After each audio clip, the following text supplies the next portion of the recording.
Okay, hello everybody. Welcome to the first deck profile of the original Yu-Gi-Oh series. Hopefully 2 more deck profiles coming to you, including this one for a little bit, and then I'm going to take a break and post some duel videos. Then I'll go back to the deck profiles, but these are it for now. You've seen all of the GX profiles by now, I'm sure. So, let's get right to it. First off, we have Tea Gardner for now.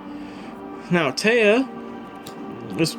gave Taya a Wing Weaver because she had a fairy-esque vibe to her. I don't remember her playing this card, but she needed a boss monster, so I went with this one. Next up, one Dark Magician to represent Yugi's Dark Magician once she summoned Dark Magician and Dark Magician Girl in Season 3 of the original anime. 25, you know what this card is by now. Wing Weaver's 27, 50, and 24. 2 tributes. Dark Magician's a bit weaker, but it's a spellcaster, it's a bit more utilizable. Then, 2 Dark Magician Girl, like, she only played 1, but I'm giving her 2 because she needs monsters that don't suck. The worst tribute monster in the deck is I don't even know how to pronounce this name, so, Gakatuno Megami, I'm guessing. This is 1800 2000.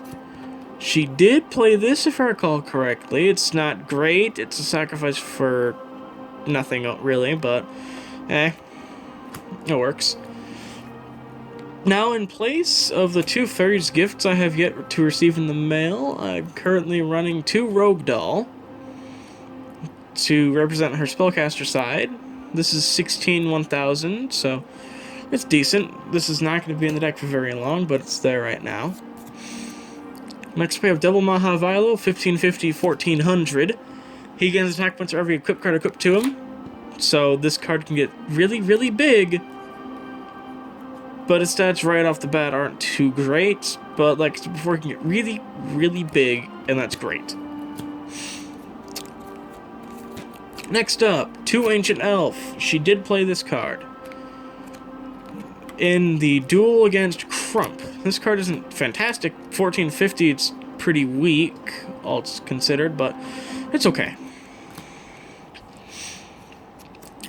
Next up, Fairy's Gift. This is a card she played. It's not good. It's 1400 to 1000, so despite being called Fairy's Gift, it's a spell caster. Why, you ask? I don't have an answer for you, but it's there. 2 Witch of the Black Forest. She didn't play this card, I don't think. Or did she? Whatever. I think she did at one point, so I'm playing it at 2 because this deck needs to search out its monsters or it's just gonna die right off the bat. 2 of her, whenever it's sent from the field to the grave, you get to search. 11, 12, that's okay. Double Skull Angel, she did play this card. I know that for sure. This is 900 to 400, but it's got a flip effect. When it's flipped, you draw a card. So it's like a really, really weak version of Pot of Greed, but it's there. Double Mystical Elf, 800, 2000. She's got some decent defenses in this deck, and this is a spellcaster part of the defenses I gave her. Then I gave her 3 Spirit of the Harp. I don't recall if she played this card, but it's a fairy, and I thought it coincided well with Mystical Elf. And you may be asking why this is at 3, Mystical Elf's at 2. Because she needs more fairy targets in this deck, I feel. Then 2 Magician of Faiths, her favorite card. You could say 2 is broken, but with the spell card she has, it's not really that broken, so yeah. It's very, very valid because her deck is not great, all things considered, but you get what you get. Now, to the equip cards, we have 2 Black Pendant. And we're like, she never played. I don't recall her playing Black Pendant, but here it is. This is to replace the anime version of Magic Formula that I could equip to any Magician card. Or any Spellcaster card. 500 additional attack points and 500 damage to the opponent when this dies, so it's good. This goes well with Mahavilo. 2 Book of Secret Arts. This one's in terrible condition because I've had this one since I was a little kid. This one, on the other hand, is relatively new. This gives 300 attack and defense points. That's all it does. It's great. Well, it's not great, but it's decent. 1 Fairy of the Springs to recover her equip spells, because I made Taya's deck very equip card reliant. So, yeah.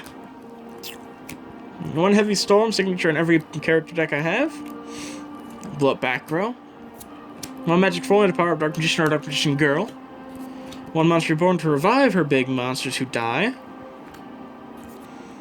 1 MST to remove back row, because she needs all the help she can get.